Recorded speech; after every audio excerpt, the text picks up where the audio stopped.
Krishna is the origin of Lord Vishnu. He should always be remembered and never forgotten at any time. All the rules and prohibitions mentioned in the Shastras should be the servants of these two principles.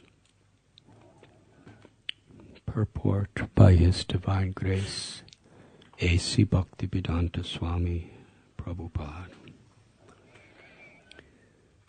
This verse is a quotation from the Padma Purana.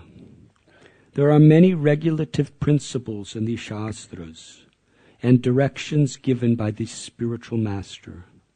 These regulative principles should act as servants of the basic principle. That is, one should always remember Krishna and never forget him. This is possible when one chants the Hare Krishna mantra. Therefore, one must strictly chant the Hare Krishna Maha Mantra 24 hours daily. One may have other duties. One may have other duties to perform under the direction of the spiritual master, but he must first abide by the spiritual master's order to chant a certain number of rounds. In our Krishna consciousness movement, we have recommended that the neophyte chant at least 16 rounds. This chanting of 16 rounds is absolutely necessary if one wants to remember Krishna and not forget him. Of all the regulative principles, the spiritual master's order to chant at least 16 rounds is most essential. One may sell books, or enlist life members, or render some other service, but these duties are not ordinary duties. These duties serve as an impetus for remembering Krishna. When one goes out with a Sankirtan party or sells books, he naturally remembers that he is going to sell Krishna's books. In this way, he is remembering Krishna. When one goes to enlist a life member, he talks about Krishna and thereby remembers him. Smaratavya satatam Vishnur Vismaratavyo najatujit. The conclusion is that one must act in such a way that he will always remember Krishna. And one must refrain from doing things that make him forget Krishna. These two principles form the basic background of Krishna consciousness.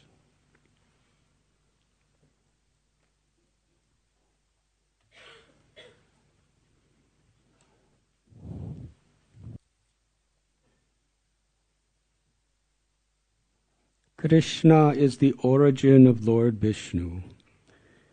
He should always be remembered and never forgotten at any time. All the rules and prohibitions mentioned in the Shastras should be the servants of these two principles. Very honored and grateful to be among you today. Thank you. We are reading from Sri Chaitanya Charitamrita Madhya Lila, chapter 22, verse 113. This chapter is entitled The Process of Devotional Service. This section of Sri Chaitanya Charitamrita, Srila Krishnadas Kaviraj Goswami is personally bringing each and every one of us into the presence of Lord Sri Chaitanya Mahaprabhu and Srila Sanatana Goswami. We are here. on the banks of the river Ganges, in Varanasi, listening to the conversation of Sanatana Goswami and Sri Chaitanya Mahaprabhu. Transcendental sound vibration is above and beyond all the material limitations, geography, or even time. By Srila Prabhupada's compassion, his great concern for all living beings, he's given us Sri Chaitanya Charitamrita with this complete conviction that these shastras, these scriptures, are living.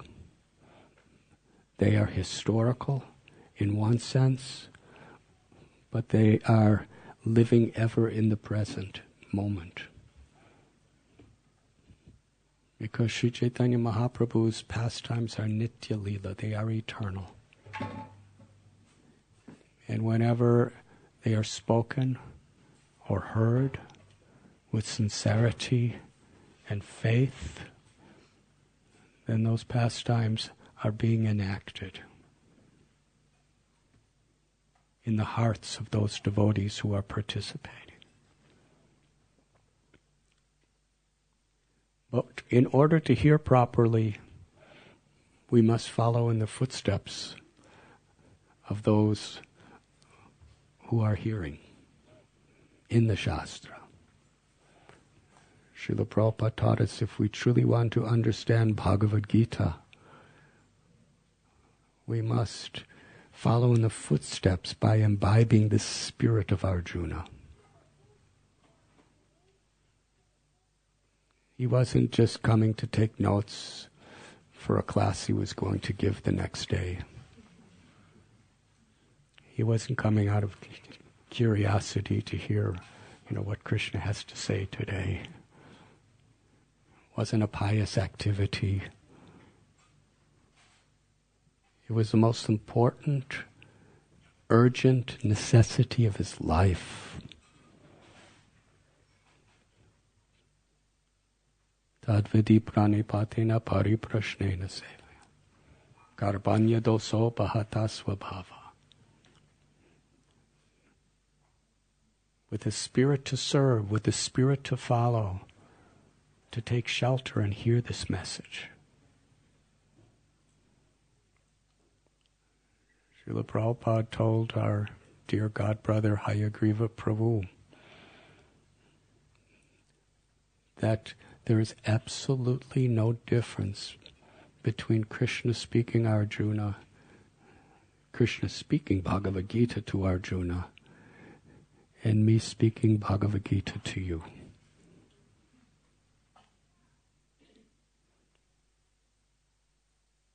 But in order to understand that, to realize that, we must understand how this is the most important necessity of my life. When you're starving of food and water in a desert,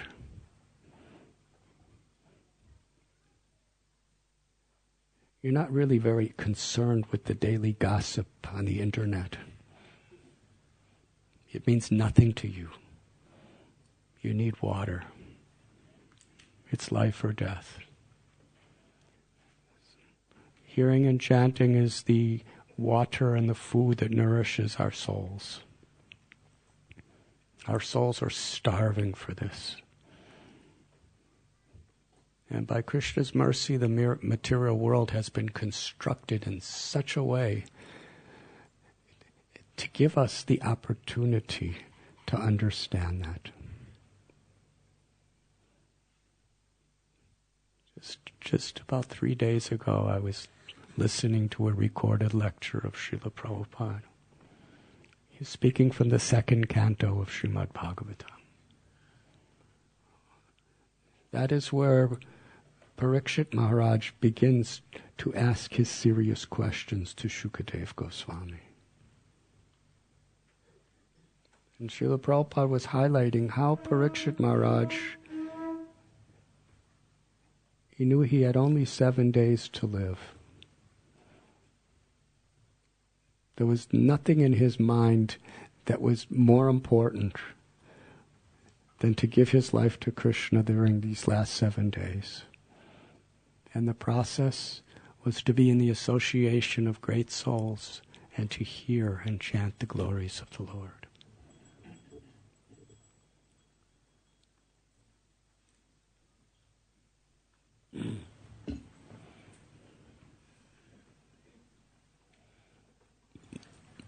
Srila Prabhupada made a well-known remark that he spoke many times. Parikshit Maharaj knew he had 7 days.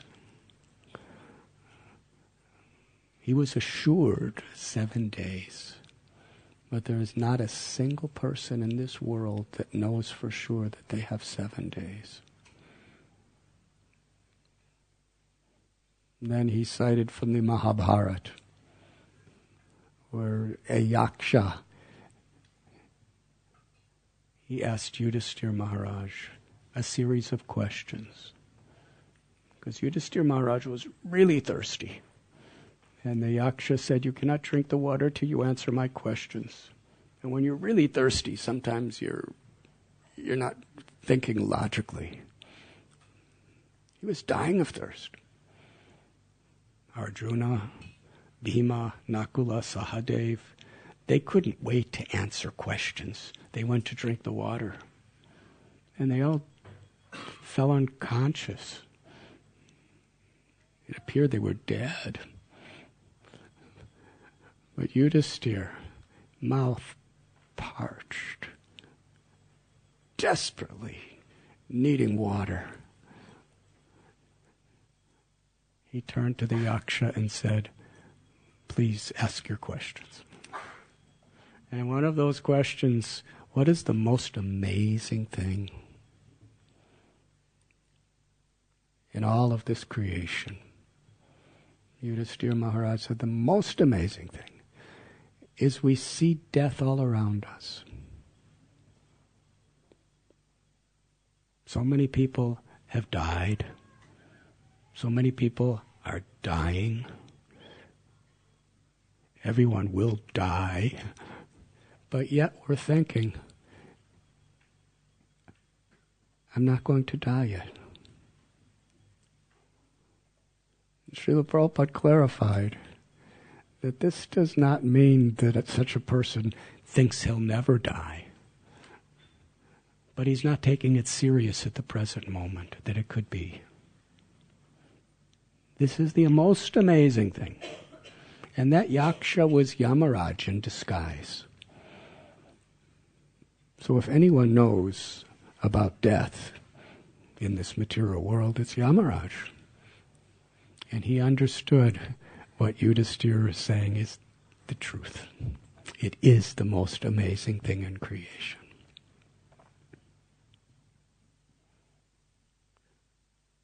Sanatana Goswami, how he valued the knowledge he's being given.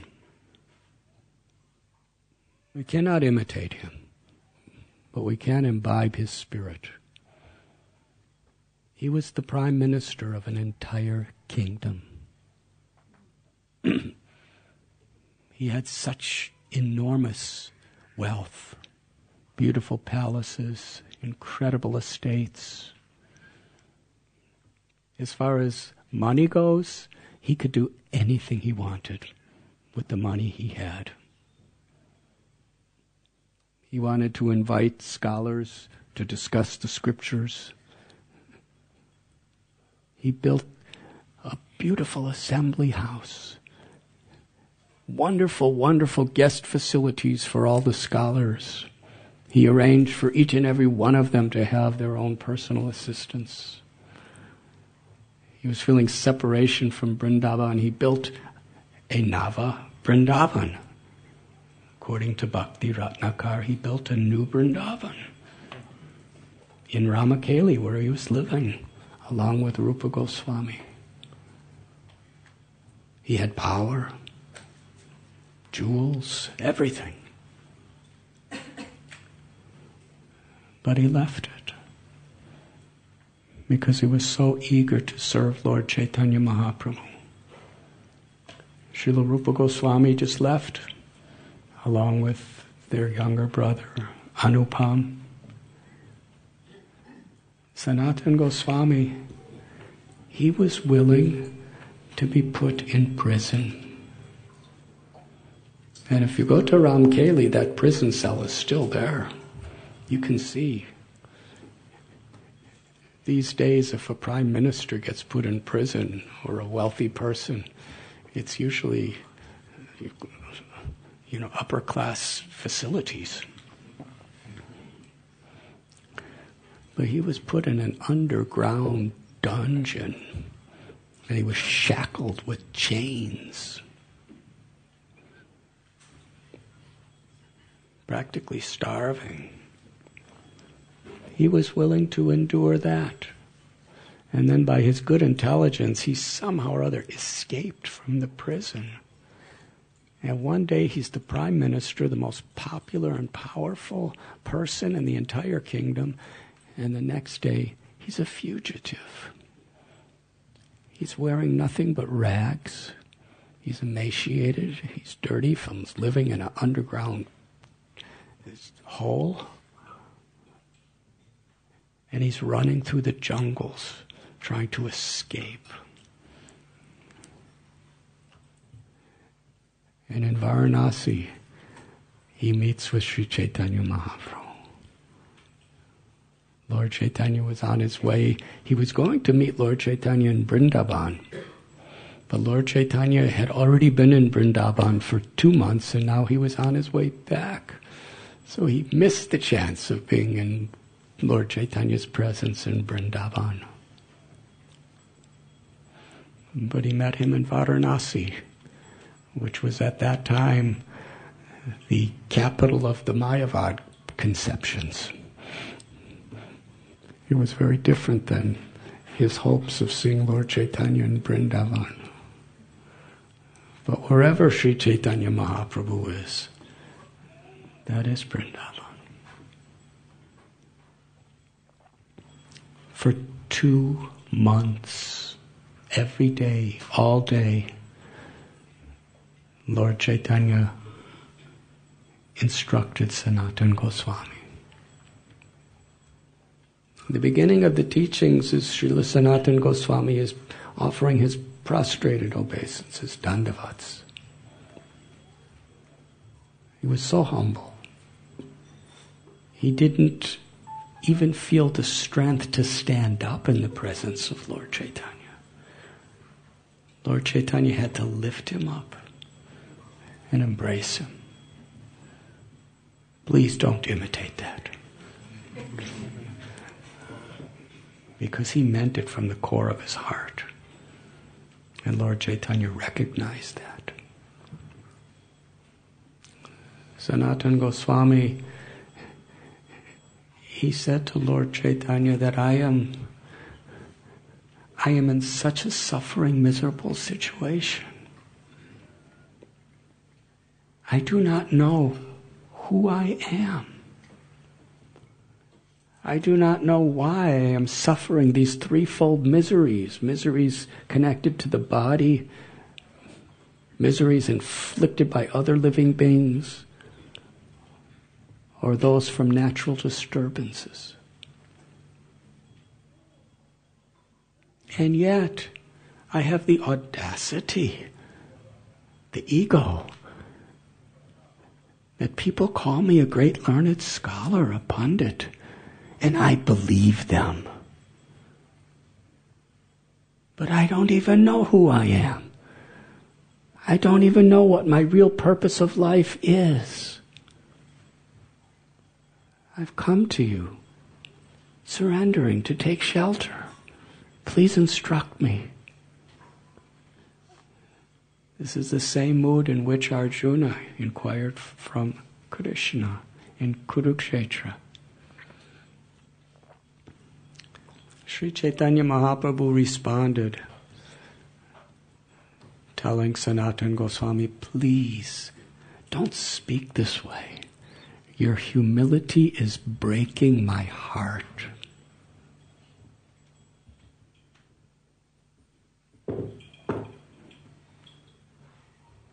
Breaking the heart of the Lord. What is in the heart of Lord Chaitanya? Radha Bhava Duti Supalitam Nomi Krishna Swarupam. Krishna has come in the form of Sri Chaitanya Mahaprabhu with the loving, ecstatic sentiments of Sri Radharani. The ultimate supreme love. He's the Chanda Avatar. He's come in a beautiful golden complexion, Sri Radha's complexion, to taste the sweetness of Sri Radha's love, to understand the happiness she feels when she tastes the sweetness of his love.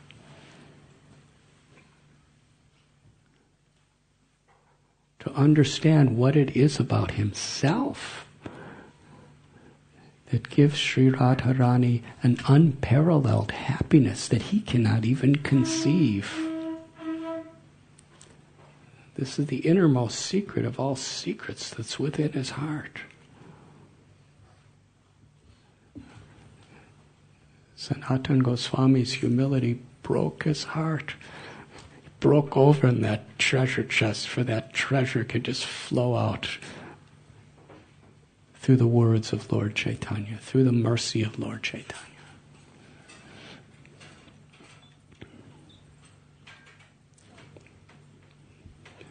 Chaitanya Mahaprabhu told Sanatana Goswami that you are fit to be my guru.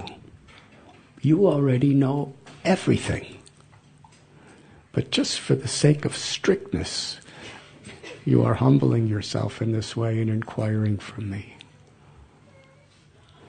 Sanatana Goswami, he could not accept that. I don't know anything.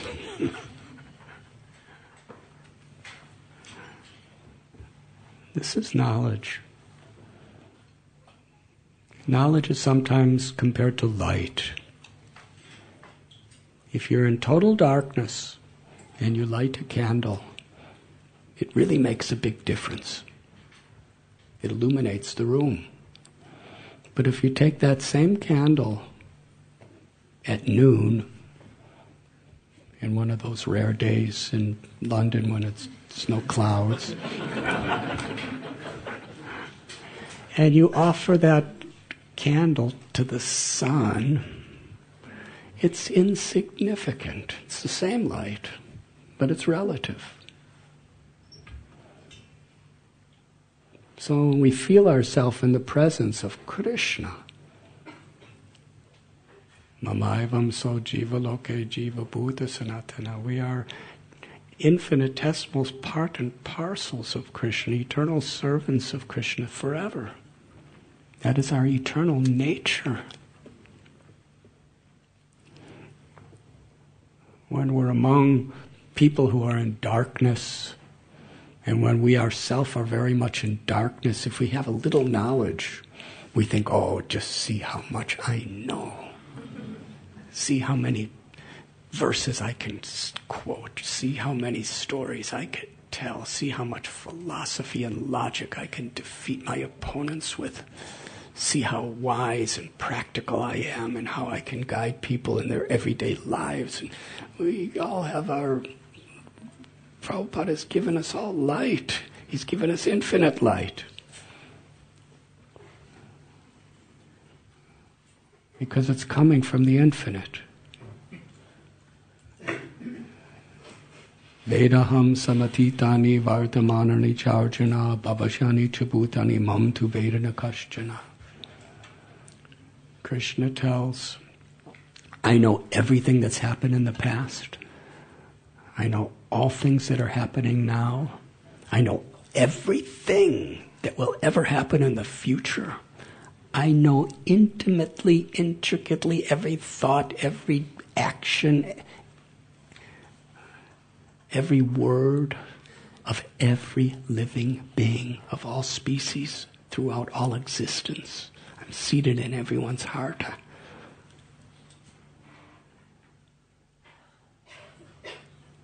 Vedaishcha sarvaraham eva vedyo vedantakrit veda vedeva chaham. I am the knower of the Vedas. I'm the author of the Vedas. By all the Vedas am I to be known. Aham sarvasya prabhavamanta sarvam pravartate. I'm the source of all spiritual and material worlds. What is Krishna's knowledge? We could be proud if we compare ourselves to other beings here. Or we could be depressed because we just don't know enough. But when we're in the presence of Krishna, we realize we're insignificant. But that doesn't make us sad. That makes us happy. It makes us supremely happy. Because our happiness is in Krishna's infinite glories. Our happiness is no longer in what I can do. Our happiness is in what Krishna could do. We like to tell our own what I have done, what I have accomplished. But when we taste the param dristva nivartate, the higher experience of hearing and talking about Krishna's Leela, it's infinite. Chanting Krishna's names, it's ever increasing. So the more we actually have an experience of God, a true experience of God, the humbler we become.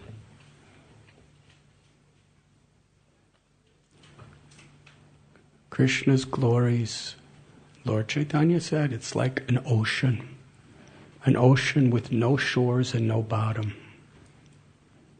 It's limitless. Srila Vrindavan Das Thakur, he compares Krishna's glory to the entire space of all spiritual and material worlds, the sky. And the best we could be is a little bird. Some birds fly higher than other birds. But how much of the infinite sky can a bird cover? So how much can we know Krishna? Only to whatever extent Krishna reveals himself to us. Lord Chaitanya said that experience of happiness and that knowledge of Krishna, even one portion of a drop from that ocean can completely flood the entire universe. That's Krishna.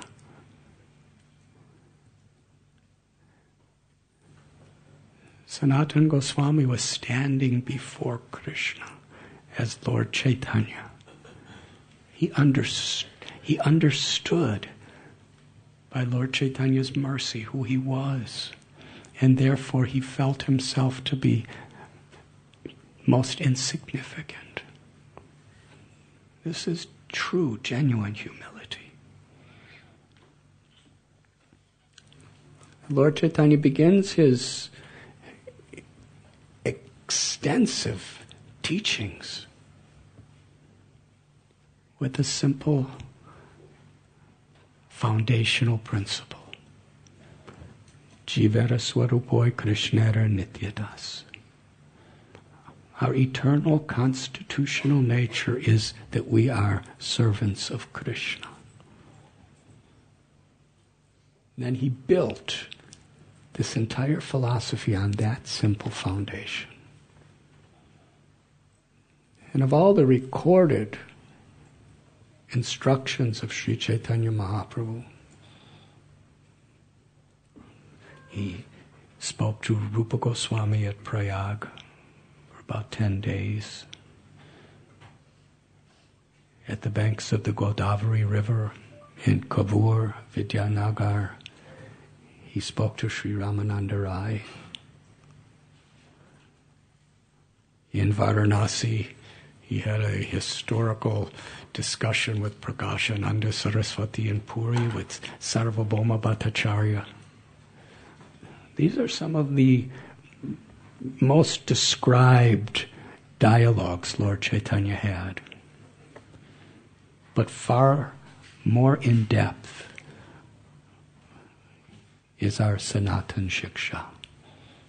For 2 months, in Srila Prabhupada's original Sri Chaitanya Charitamrita, the instructions to Sanatana Goswami covered several volumes.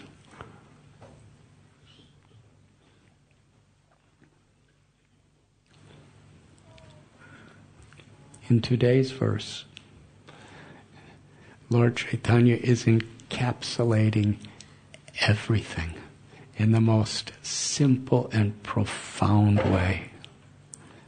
He is quoting from Padma Purana.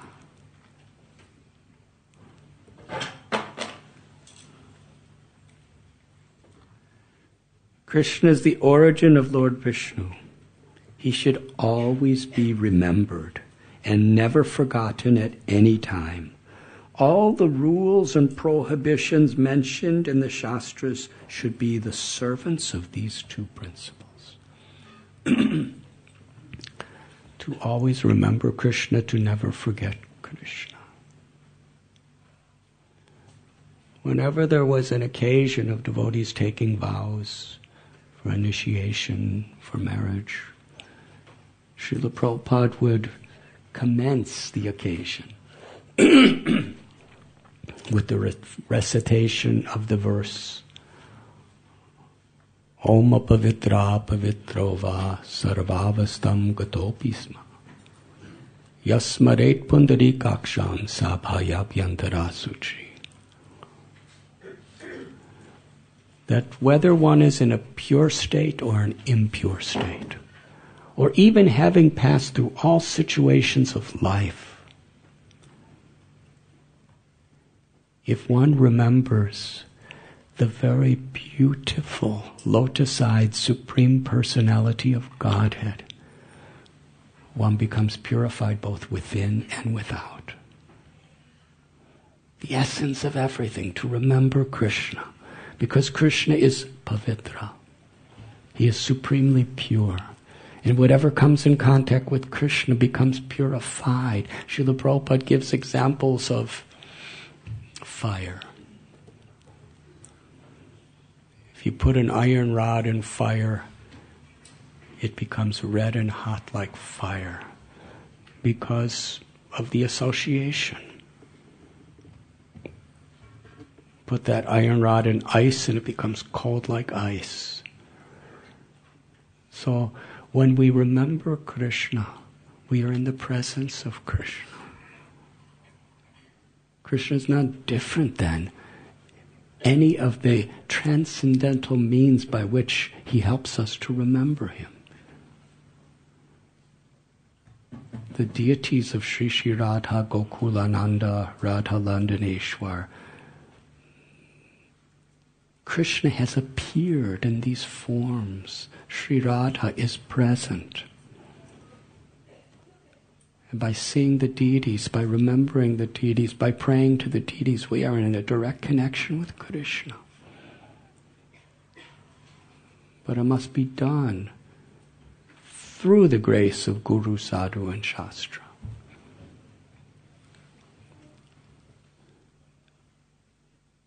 The greatest friendship we can extend to one another is to help each other remember Krishna. Krishna tells in Bhagavad Gita, Man manabhava mad bhakto madhyashim nam namaskuru. This is the spirit of surrender. To always think of Krishna. Become his devotee, worship him, offer homage unto him. In this way, Krishna says, you will come to me without fail. Antakali chamameva smanan muktva kalevaram. Krishna tells in Bhagavad Gita, one who remembers me at the time of death will attain me without fail. Yam yam vapi smaran bhavam tyajatyante kalevaram. Tam tam evaite konteya sadatat bhava bhavadaha. Whatever we remember at the time of death, that we will attain. Srila Prabhupada, in this wonderful purport, is, on behalf of Sri Chaitanya Mahaprabhu and our Brahma Madhva Gaudiya Sampradaya, giving us this most treasured gift of the most simple and directly accessible way of remembering Krishna in any circumstance. By chanting Krishna's names. Nam namakari bahuda nija sarva shaktis. Krishna is personally present in his name with all of his potencies. Srila Bhakti Siddhanta Saraswati Thakur told that simply by taking shelter of Krishna's name attentively, without offense, one becomes purified. Cheto tarpanam marachanam bhavamahadavagni nivapanam. And as we become purified, Krishna reveals through his name Ishvara Parama Krishna Satchidananda Vigrahi, his eternal threefold bending form, his qualities, his pastimes, his eternal associates, his transcendental abode of Vrindavan. If we simply learn how to chant the holy names with this type of sincerity and attention in a service attitude, through the name Krishna reveals everything. Srila Prabhupada had such total faith in the name of Krishna. The power of the name of Krishna, which is not different of Krishna, to purify the hearts even of the lowest persons. And that was the basis of the Hare Krishna movement. Dina hina yatachilo harinamudharilo tarasakshi jagai madhai. Narottam Das Thakur has prayed that the power of the holy name can deliver anyone, everyone. And the testimony of this is Jagai and Madhai. Next week is the appearance day of Lord Balaramji. Brajendranandana Jai Sachi Shuta Hoilo She Balarama Hoilo Nitai. The son of Nanda Maharaj, Sham Sundar, Gokulananda, Krishna, has appeared as the son of Sachi. And Balaram appears as Nityananda Prabhu. Srila Bhaktivedanta Thakur, he gives us a glimpse of the background to this historical event of the deliverance of Jagai and Madhai. And in doing so is giving ultimate hope for everyone.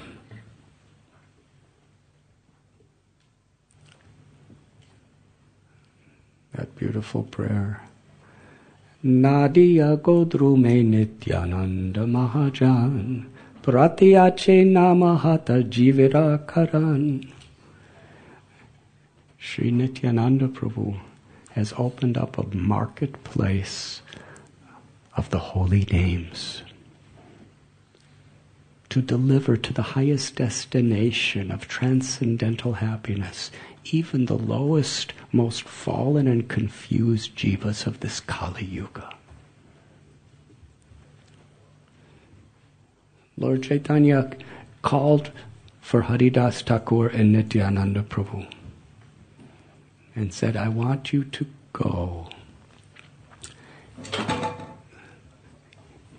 into the streets and the villages of Nadia and Navadvip. Everyone you meet, at the bathing ghats, at their homes, in the shopping places, and simply give them this message. Bolo Krishna, Bhajo Krishna, Koro Krishna Siksha.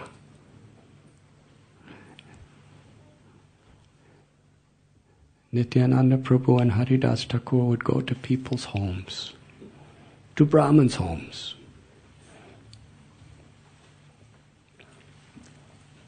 to business people's homes, to homes that were considered by the society to be untouchables. They did not discriminate who was fit, who was unfit, which place was suitable, which place was unsuitable. They were simply giving, and the only qualification was to sincerely accept. They would go to someone's house and with tears in their eyes, folded palms, after bowing down to these people, they would give this message of Lord Chaitanya. Chant Krishna's names, worship Krishna, and accept the instructions of Krishna. Bolo Krishna, Bhajo Krishna, Koro Krishna Siksha. Krishna Mata, Krishna Pita, Krishna Sarvadan. Krishna is your eternal true mother. Krishna is your father. Krishna is the treasure of your life. Jivedoya Krishna Nama Sarvadharmasar.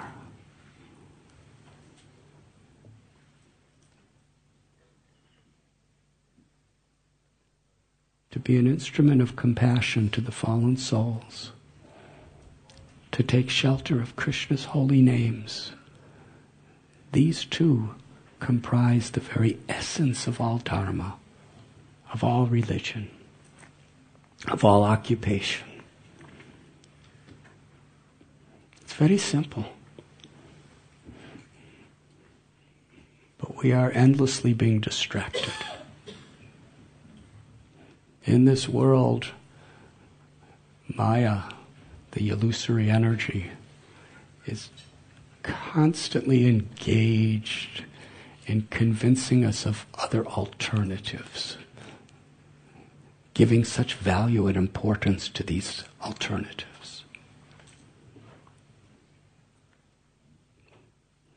But truly, just to remember Krishna is the treasure of our life. In the 7th canto of Srimad Bhagavatam, we hear the story of Prahlad Maharaj.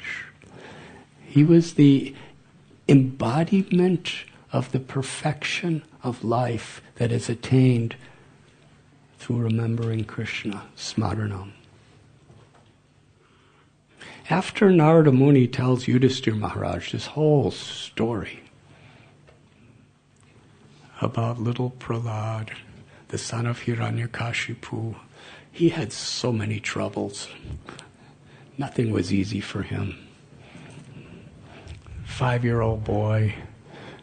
He could have just minded his own business. But he was so compassionate. Every time his father would ask him, please tell me, what is the best thing you learned in school? Prahlad could have said, mathematics. And his father would have been very happy. Oh, the whole kingdom is yours.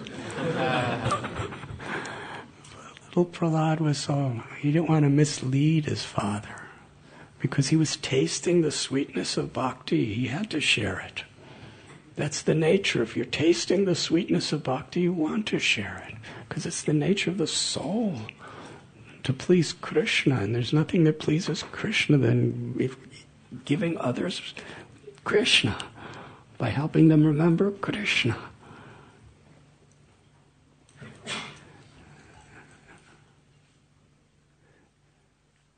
He told his father that you are in a deep, dark well where there's only suffering. Hitvatva Kupam. He said, unless you take shelter of Krishna and go to Vrindavan, there's no hope for you. Naishammatis tavarukramangram. Actually, my father, you're hopeless unless you completely cover your body, you bathe your body in the dust of the feet of those who love Krishna and have no material attachments. This was the ultimate insult to Hiranyakashipu. He tried to kill Prahlad. Prahlad didn't try to defend himself. It was the most powerful military in the entire universe is at the hands of Hiranyakashipu. And Hiranyakashipu himself, he raised his eyebrows and the demigods would run away in fear. So powerful. Little Prahlad is preaching to his father. Just remember Krishna and you will be happy. So after telling this wonderful story of Prahlad, Narada Muni, who is Prahlad's guru? This is something so wonderful. When Prahlad was just an embryo in the womb of his mother, Narada Muni saved his life. Literally.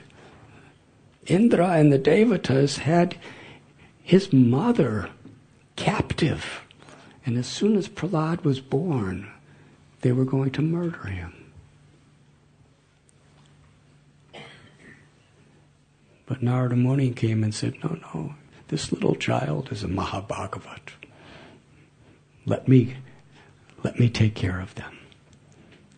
And Narada Muni instructed Prahlad and his mother, and Prahlad heard everything in the womb. He owed everything to Narada Muni.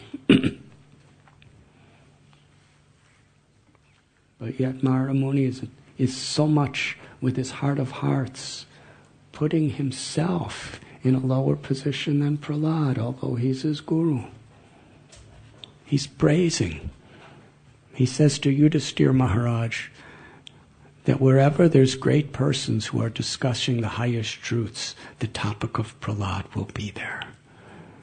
He didn't say the topic of me will be there.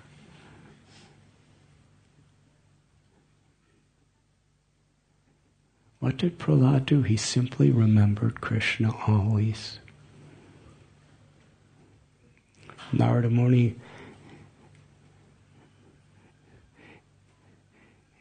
in this, he describes how Kamsa attained perfection by remembering Krishna in fear. Shishupal attained perfection by remembering Krishna in envy. The Yadus, they remembered Krishna always because of their family relationship. The Pandavas were always remember Krishna in affection. The Gopis, they were always remembering Krishna in their passionate desires to love him and to serve him. Krishna is supremely pure. In any way we could fix our mind completely in remembering Krishna, we become liberated, we become purified. There's different levels of liberation.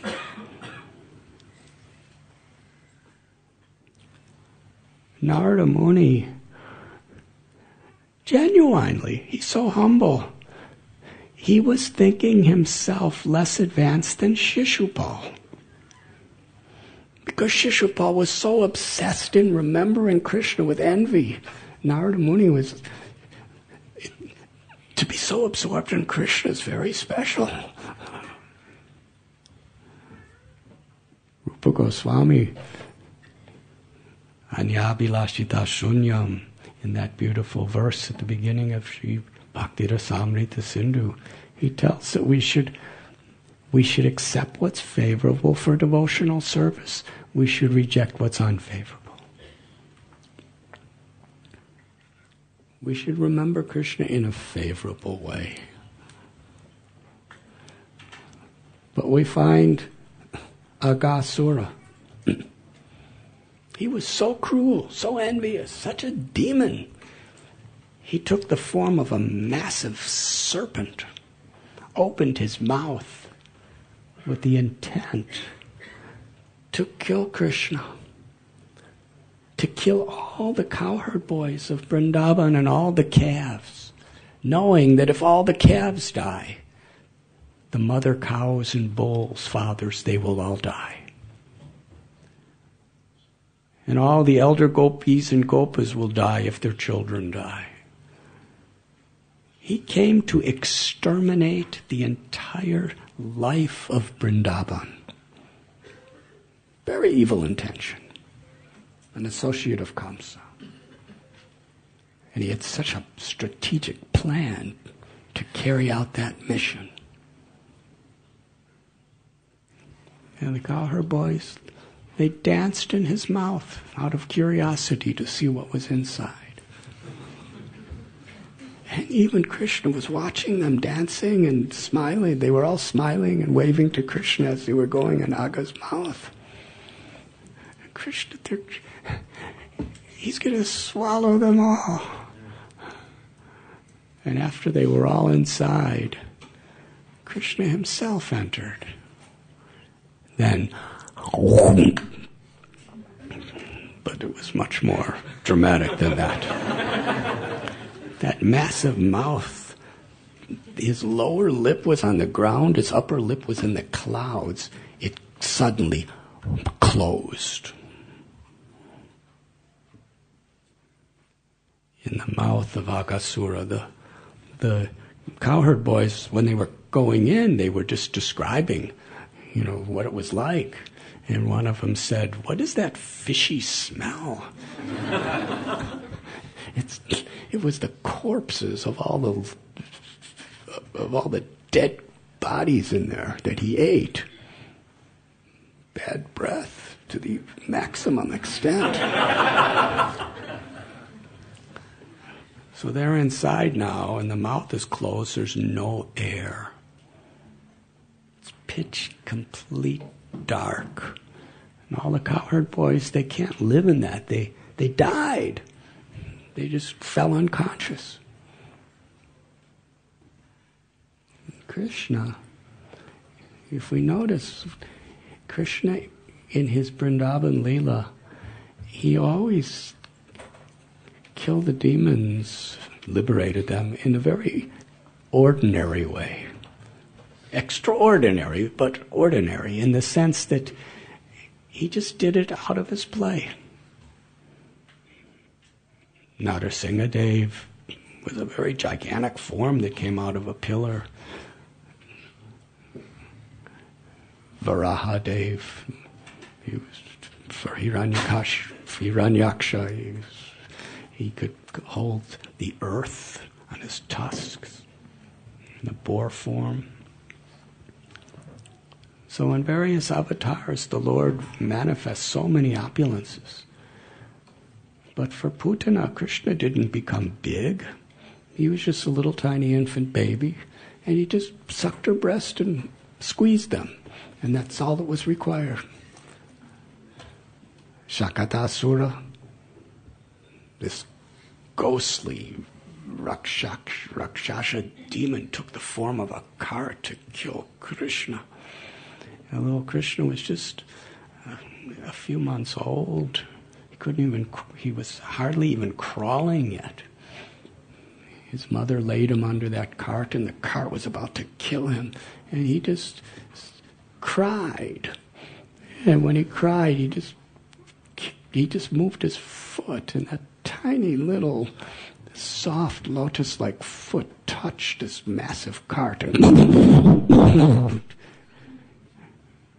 he was dead. He was liberated. Trinavarta, this whirlwind comes on Krishna's first birthday, And Krishna doesn't change his form. He's just a little baby, and he goes way, way, way, way, way, way, way up in the sky with Trinavarta, and then he just takes his arm and squeezes the neck of this asura and assumes a heavier weight, same little size. He comes to the ground, was liberated, crashed to the ground. Bakasura, gigantic bird in the form of a crane with massive beak. He leaps at Krishna. His body was like a mountain. He eats Krishna. He swallows Krishna. Krishna just increases the heat of his body in Baka's throat, and Baka can't tolerate it. He vomits. Krishna's so creative. He comes out of the beak and in the vomiting of regurgitation of Baka and lands on the ground, and then Baka's trying to stab him with his massive beaks. Krishna and the cowherd boys are all watching. It's very, very exciting. They're not thinking Krishna's God. They're just thinking Krishna's our friend. In fact, Sri Dhamma, I defeat Krishna in wrestling. I'm just a gopa, and Krishna is defeated by me. And all the gopas know that. Yes, it's common knowledge. Sri Dhamma defeats Krishna in wrestling. So many times in games, Krishna's side loses. That's among themselves. But when there's an asura like Baka, who's the size of a mountain, whose beaks are many stories in size, and razor sharp, is trying to pierce Krishna again and again, they know this is Krishna.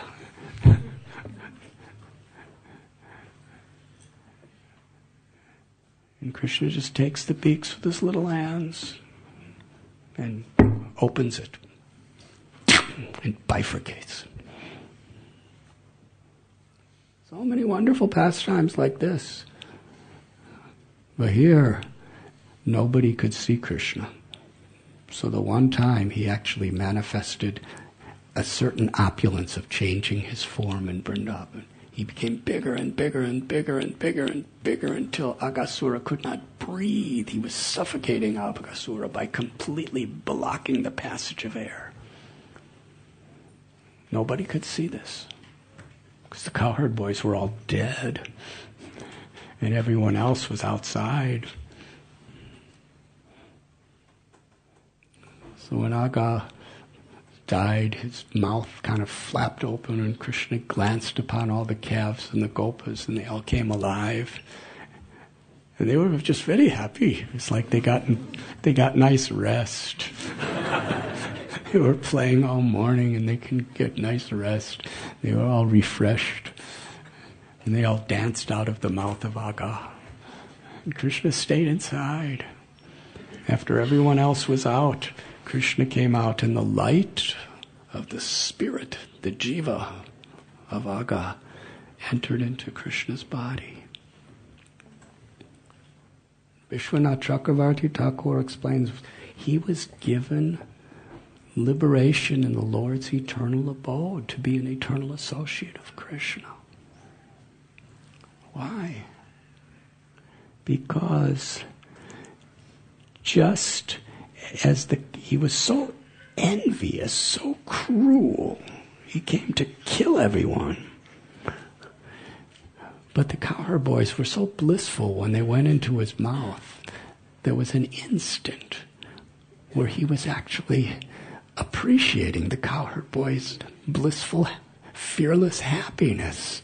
And because he died remembering Krishna, and remembering the cowherd boys in an appreciative way, just by that moment of remembrance, he went back home, back to Godhead. Ajamil was face to face with Yamadutas. But he remembered the name of Narayan. And he was given a chance for the highest perfection. After that experience, he was given a little longer time to live, and he didn't waste a moment. He went to a holy place to constantly remember Krishna by constantly chanting the holy names. Thakur Bhaktivedanta has prayed, I have seen and considered all the 14 worlds, and I have concluded that except your holy name, Krishna, nothing could save me. This is Sri Chaitanya Mahaprabhu's great mercy. Param Vijayate Sri Krishna Sankirtanam. He has declared the prime benediction for all humanity is the chanting of the holy names of the Lord. And he cites from the Srimad Bhagavatam, Kalerdosanide Raja Nasti Heku Mahanguna Kirtana Deva Krishnasya Mukta Sangha Param Brachet. This Kali Yuga is an ocean of faults. We can see the progress of Kali in our own lives, how the degradation of practically everything is happening in the society. So much pollution in people's minds, extending to become pollution in the way they act, the way they talk.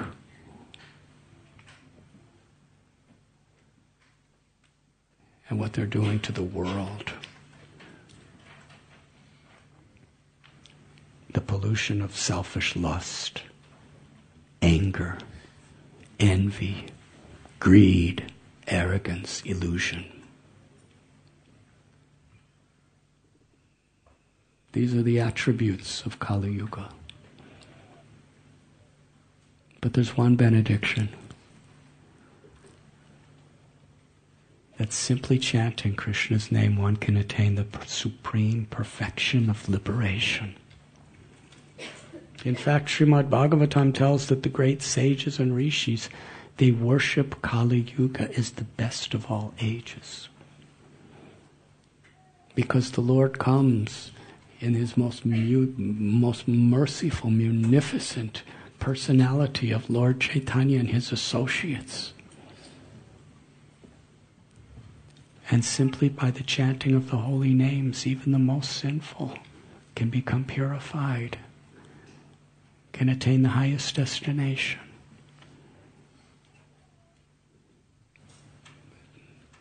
It's the matchless gift. It's the greatest of all treasures. People work so hard for some money.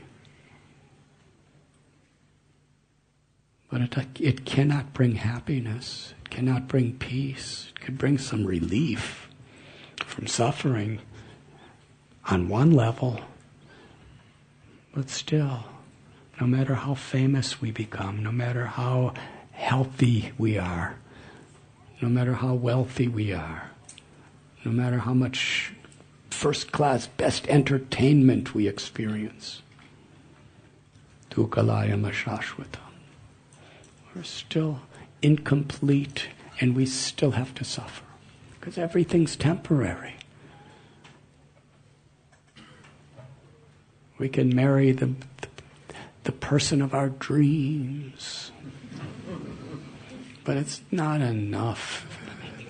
We're going to end up arguing with them and disagreeing with them and causing each other suffering. And even if it's not so much, either they die or we die. That's the way the world is created. Everything is fleeting. Govinda Das prayed, Edana Jovana Putra Parijana Ite Keyache Tarapitire Kamala Dala Jala Jivana Talamala Bajahun Hari Padani Tire. All these things of this world, my wealth, my home, my family, my body, what are they like? They're like a drop of water on the leaf of a lotus.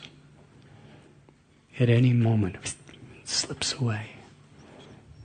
And if you see a lotus leaf, when that water slips away, there's no trace that it ever existed. That's the nature of everything in this world. And of course, we have to work. We have to be responsible. Grihastas, so many examples of grihastas who make a living, but they do it with integrity. They do it remembering that our purpose is Krishna.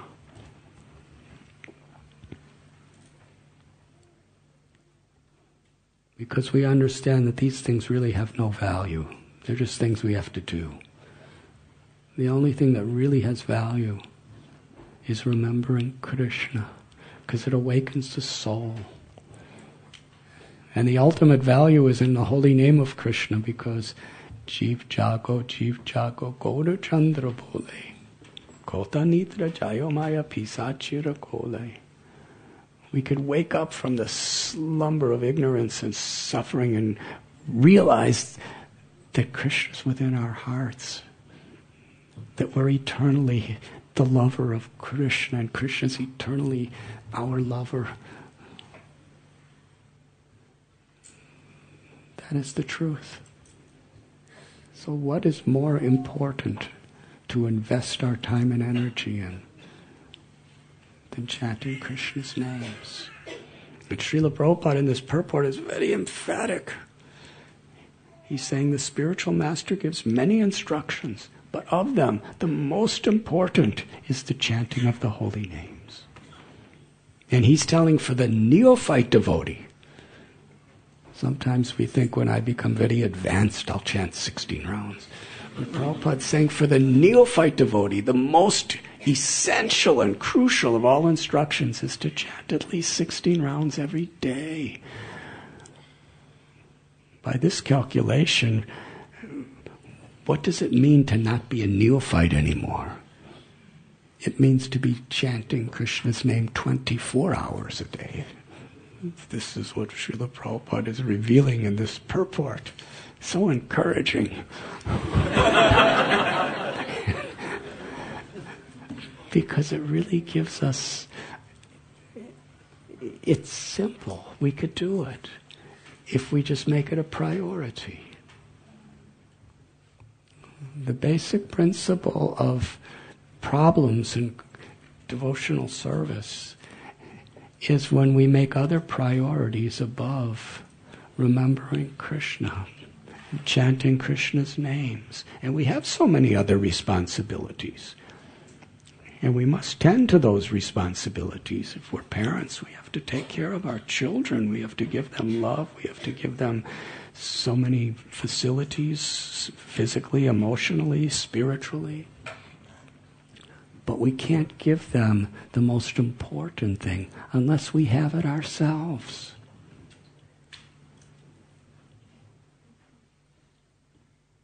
If we want to inspire compassion, we have to be compassionate. If we want to inspire others to have a taste for chanting, we have to take seriously developing a taste for chanting. Yes, we will die at any moment. That's inevitable. What is really the most important thing in life? Srila Prabhupada's giving this wonderful purport where he's saying we have many duties. Some are grihastas who are working to take care of their family, but they have their sadhana. They chant their 16 rounds. They live with integrity and character. And in this way, they harmonize everything in the remembrance of Krishna. And Prabhupada says there are those who are distributing books, and those who are making life members. But in doing so, they're distributing Krishna's books, so they're remembering Krishna. And when they're making life members, they're just talking about Krishna, so they're remembering Krishna. So it's very important, not just what we do, but the quality in which we do it.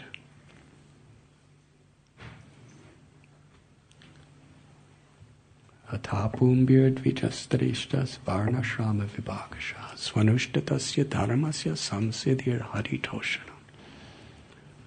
The success of whatever we do is that Krishna's pleased. And what pleases Krishna? When we remember him. Krishna's always remembering us. His love, he never leaves our hearts. Even if you do the most terrible things and you take your next birth as a worm, we offer all respects to worms too. But even in that worm body, even in a mosquito body, Krishna's still with you as the Paramatma. He never forgets us. He's always waiting for us. But we have so many tendencies to forget Krishna.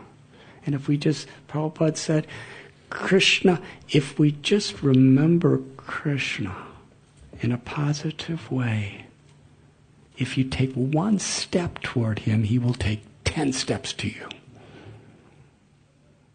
In one beautiful lecture, Srila Prabhupada, it was actually a room discussion.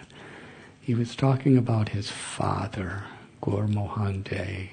He said, my father used to tell me when I was a little boy that you only have 2 hands, but Krishna has 10 hands. Actually, Krishna has limitless hands, but for a little boy, that's hard to understand. Krishna has 10 hands. And if Krishna wants to take something away from you, you only have 2 and he has 10. There's nothing you can do. Krishna will take it all away. And then he said, and if Krishna wants to give you, he's giving with 10 hands and you only have 2 little hands to receive it. And Srila Prabhupada explained when he grew older how he understood the wisdom of his father. He gave many years in Krishna consciousness as an exemplary householder. He surrendered his life, his heart, his soul to his guru, Srila Bhaktivedanta Saraswati Thakur Prabhupada.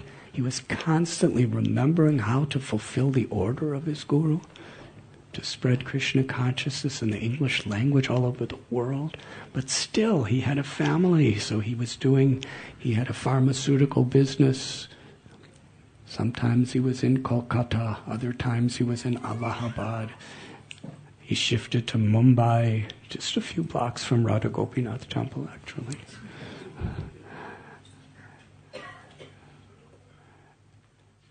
And then his most trusted employees stole everything from him.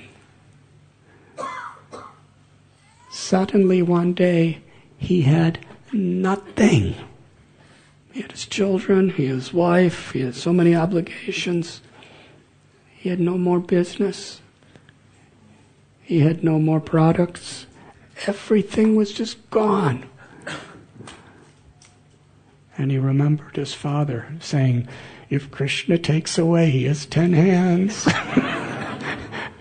You can, whatever security guards we have, whatever technological security devices we have, everything can be taken away at any moment. And he was seeing Krishna. He was simply remembering Krishna in that situation. He talks about when he was in Calcutta and the Japanese were, during World War II, were bombing Calcutta. And there were air raids and people were screaming and running. People were running to the air raid shelters. And Prabhupada was cooking puris for the deities. Some people were running, Abai, Abai, the bombs are dropping, come to the air raid. Prabhupada said, he saw that Krishna had come in the form of the bombs. And he was making puris to offer to Krishna. Abhay, fearless. Abhaya charana ravindare. Bhajahu remana srinandanandana. We pray to our mind, please remember Sri Nandanandana Krishna, because then you become fearless. Just to remember Krishna. And then Srila Prabhupada in that same talk, he explained, I came to New York City. I left Calcutta on the Jaladuta and came to New York City with the equivalent of $7. And he said, I did not know anyone. I didn't know where to go, what to do.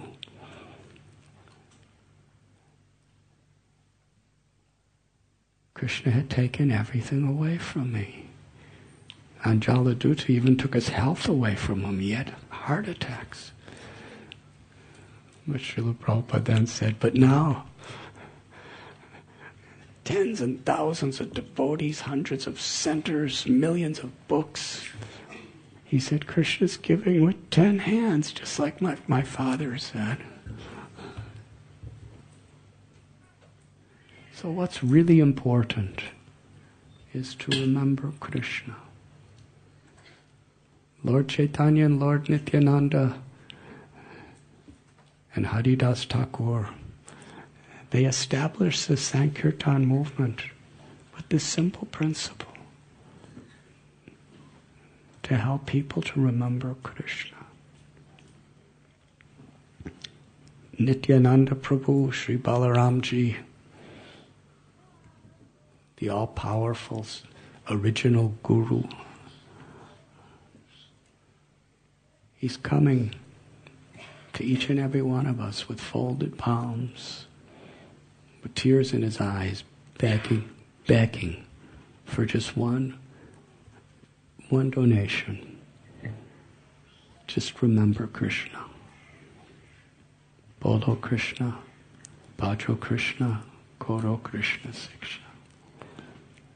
And how to remember Krishna? Chant his holy names.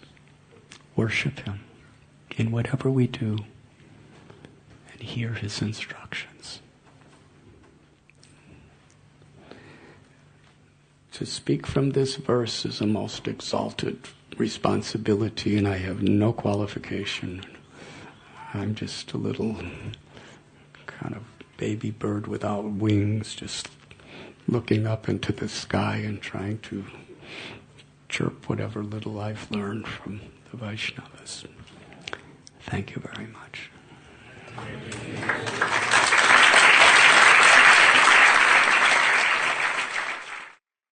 RG Media YouTube channel. Like, share, subscribe.